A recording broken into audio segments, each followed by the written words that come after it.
Hello la SPL, j'espère que vous allez tous bien. Alors pour commencer, j'ai le plaisir de vous annoncer que le gagnant du sondage Je lis vos livres est le premier tome de l'Assassin Royal. J'en ferai la présentation dès que je pourrai l'emprunter à la médiathèque. Pour l'instant, il n'est pas disponible. Ça se fera sûrement dans la deuxième moitié du mois. Et alors, je vous annonce également que à l'approche des fêtes, en ce début du mois de décembre, avec l'ambiance de Noël et tout ça, je vais vous présenter quelques livres à thème de Noël. J'espère en trouver plus qu'un ou deux. C'est pas forcément évident, je me rends compte. Alors je vais commencer par vous présenter une romance de Noël avec un fond de magie. Ça s'appelle Nos dernières traditions de Cherilyn Nash et Lou Jazz. Alors, pour raconter l'histoire en deux phrases sans spoiler, c'est l'histoire de Kitty Nicholas, la fille du Père Noël, et de Devon Svartpayet, qui est la fille du Père Fouettard, donc celui qui met des charbons dans les chaussettes des petits enfants passage. Et leur mission, c'est que chaque mois de décembre, en fait, du 1er au 24 décembre, elles doivent se rendre dans une ville qui a été choisie par le l'organisme de Noël, enfin des lutins magiques, je ne sais pas comment expliquer ça. Et elles doivent essayer de raviver l'esprit de Noël en s'occupant des enfants qui sont pas encore, qui sont borderline en fait, ni sur la liste des gentils ni sur la liste des méchants. Et également s'occuper de ceux qui sont déjà bien affirmés dans une liste pour essayer de raviver l'esprit de Noël dans cette ville. Alors, évidemment, ça ne va pas se passer très bien, puisqu'elles sont ennemies, entre guillemets, enfin, elles sont collègues tout en étant ennemies, parce qu'elles sont opposées, c'est la fille du Père Noël et la fille du Père Fouettard. Donc, elles vont commencer en ne se supportant pas, tout va mal, elles s'engueulent tout le temps. Bon, le classique, je te déteste. Je commence par te détester, et puis évidemment, comme ce sont les personnages principaux, elles finiront par se tomber amoureuses parce que, bon, comme je l'ai dit, c'est une romance de Noël, donc évidemment, les personnages vont tomber amoureux. Ce que je trouve intéressant dans ce livre, c'est que les personnages ont vraiment un caractère très propre et une aura en fait. Comme ce sont des personnages magiques et féeriques, l'aura qui a été décrite est vraiment magnifique. Par exemple, quand on a des scènes avec le Père Noël, c'est décrit, mais non, on est vraiment dans l'ambiance en fait de Noël. Et pareil, quand on rencontre le Père Fouettard, c'est intimidant et tout. C'est vraiment les personnages ont leur propre caractère et une aura qu'ils dégagent qui arrive jusqu'à à sortir du livre jusqu'à nous. C'est assez impressionnant. Et puis sinon aussi, j'adore Kitty et Devon. Elles sont trop mignonnes. Même quand elles se disputent, en fait, c'est trop drôle. Elles se donnent des surnoms pour se moquer entre elles par rapport en rapport avec leur famille et leur fonction, quoi.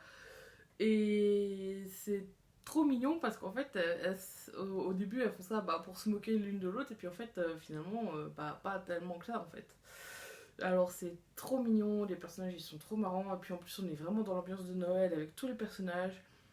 L'histoire elle est assez intéressante parce que ça décrit un univers magique, même si on n'est pas dans le monde magique, en fait ça décrit un univers assez détaillé avec d'un côté les Favoricious, qui sont les gentils des contes magiques, et de l'autre côté il y a les Maleficious qui sont donc les méchants.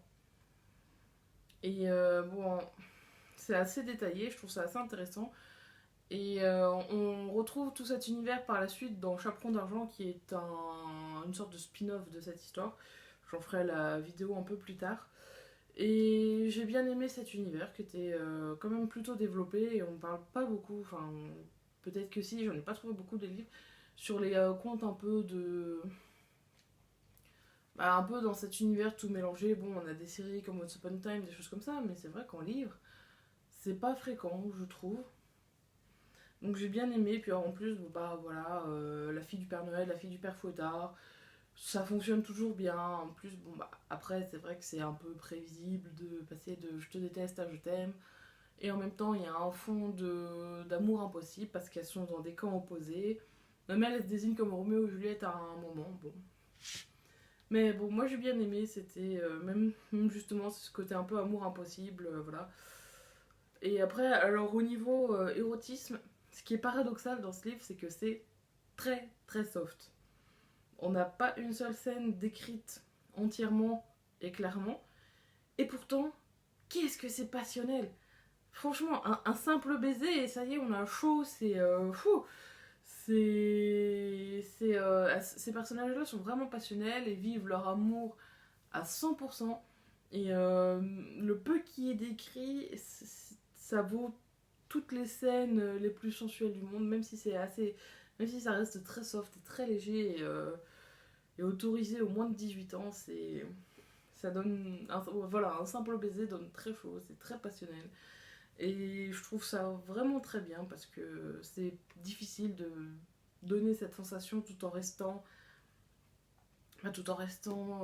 soft quoi et léger et pas approfondi dans ce genre de scène. Donc moi j'ai bien aimé. Et je pense que c'est ce qui a fait beaucoup, c'est leur caractère qui donne ça et le fait que leur amour a une variable magique inclus puisque en tombant amoureuse, en fait, elles vont mélanger leurs courants magiques, voilà. Et ça, je pense que ça rajoute une dimension plus profonde à leur relation. Après, ce que j'ai moins aimé, tout en admirant quand même le travail, c'est que les auteurs, donc, elles écrivent déjà à quatre mains, elles sont deux. Donc, chacune fait le point de vue d'un personnage. Et pour se compliquer encore un peu plus la tâche, c'est qu'elles ont fait un livre avec un chapitre un jour de l'avant en fait. Par exemple, le premier chapitre ça va être le 1er décembre, le deuxième ça va être le 2 décembre, etc. etc. Et elles ne font qu'un point de vue par chapitre. Donc par exemple, si le premier chapitre c'est avec Kitty Nicholas, le deuxième c'est avec Devon, et elles alternent comme ça à chaque fois. Et ce qui est compliqué là-dedans, c'est que parfois on a envie de revenir sur un événement qui s'est passé, mettons, le lundi, mais avec notre personnage, donc on est obligé d'en parler le mardi. Je pense notamment à un baiser qui aurait lieu toujours par exemple le lundi matin, et le mardi on change de personnage, et ce personnage-là dit j'aimerais bien qu'on reprenne où on s'en était arrêté à notre baiser de ce matin, sauf que c'était pas ce matin mardi, mais ce matin lundi. Et il y a eu une petite confusion entre les jours. Ça reste quand même assez il y en a quand même très peu, parce que c'est très compliqué d'écrire avec cette méthode-là. Donc elles se sont quand même plutôt bien sorties parce que c'était pas évident à faire. Il y avait d'autres petits soucis de chronologie, mais ça après c'est peut-être voulu. Par exemple, à un moment, elles arrivent au restaurant, elles disent bonjour, elles s'installent et 3 lignes plus tard, elles sont à la fin du plat de résistance sans aucune transition, pas de commande, rien. Bon, c'était peut-être voulu pour faire passer un peu plus vite la scène et montrer que la scène passe vite. Ça, je ne sais pas. Moi, ça m'avait un peu perturbée à ma première lecture. Après, bon, à part ces 2-3 petits soucis de chronologie, l'histoire est vraiment bien. On est vraiment plongé dans l'ambiance de Noël. On n'a qu'une envie, c'est de le lire avec une tasse de chocolat chaud et une couverture sur les épaules. Donc moi, j'ai bien apprécié ce livre. Alors, si je devais en faire un bilan en 2 phrases, point positif, personnages géniaux et histoire de Noël garantie. Point négatif, quelques petits soucis de chronologie dus au parti pris de l'écriture. Mais dans l'ensemble, c'est quand même une très bonne histoire que je recommande. Je le relirai sans doute avec plaisir l'an prochain, voilà, pour les prochaines fêtes. Voilà, voilà. Donc, elles ont écrit une deuxième romance de Noël qui est sortie hier, il me semble, ou avant-hier, en début de semaine. Je l'achèterai quand je pourrai, je le lirai avec plaisir puisque le résumé me plaisait bien. Alors sur ce, je vous souhaite une bonne fin de semaine. Si cette vidéo vous a plu, n'hésitez pas à mettre un petit pouce bleu et à la partager. Pour plus d'informations sur ma chaîne et sur mes projets de vidéos, n'hésitez pas à suivre mon compte Instagram et ma page Facebook. Les liens sont dans la description. Je vous dis à bientôt pour un nouveau sauvetage et ciao la SPL.